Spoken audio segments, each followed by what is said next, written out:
A 9-year-old girl packed her own backpack, walked out into a violent storm in the middle of the night, and vanished.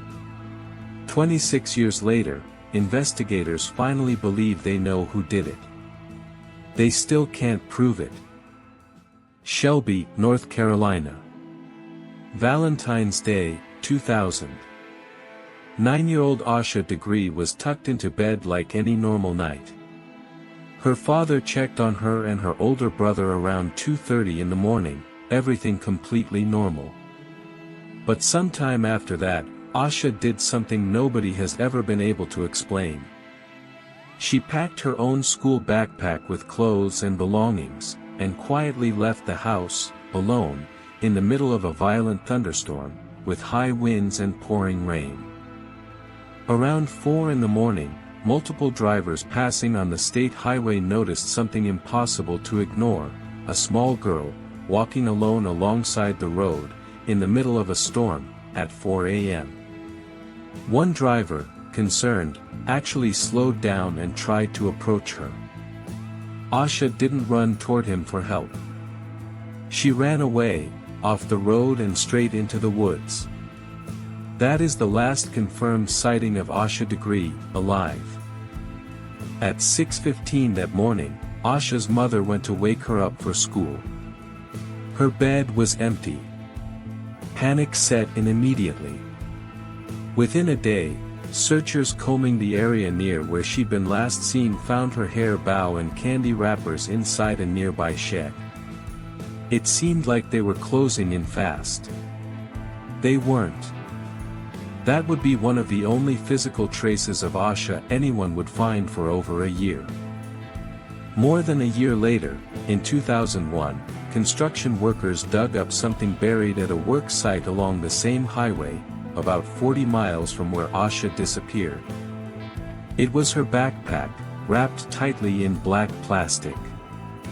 It had clearly been deliberately hidden, not lost, not dropped, buried. Whoever put it there wanted it gone for good. For years, this case sat in a frustrating limbo. Was Asha a runaway? Investigators never found a single reason a happy, well-adjusted 9-year-old would leave home voluntarily in the middle of the night, during a storm.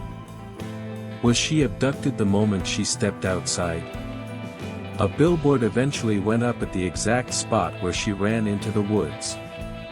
Her family started an annual walk to that location, refusing to let her case, or her memory, fade.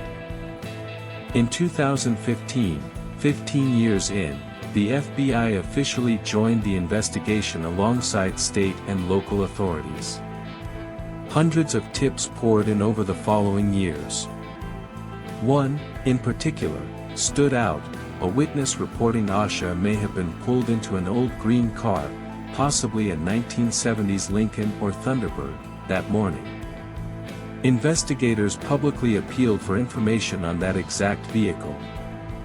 Still, nothing conclusive followed. Then, in September 2024, everything changed. Search warrants revealed that DNA evidence had linked Asha's case to two specific individuals, a woman named Annalie Dedmon Ramirez, and a man named Russell Underhill.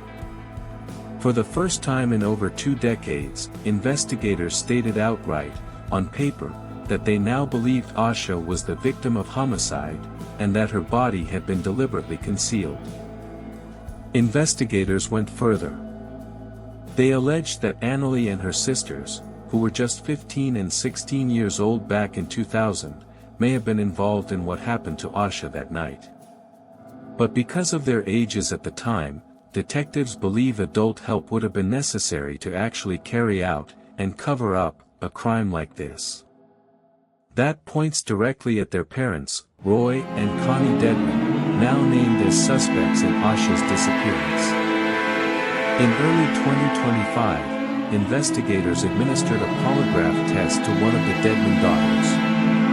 When asked directly whether she was concealing information about the case, the results indicated deception.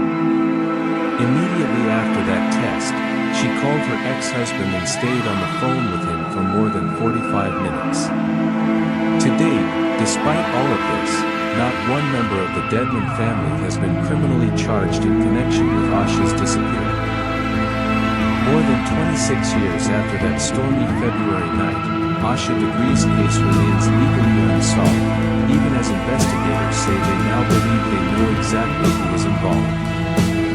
Her parents still hold on to a painful kind of hope, still believing, against everything the evidence now suggests, that their daughter might somehow be alive. A combined reward of $100,000 still stands for anyone willing to finally say what they know.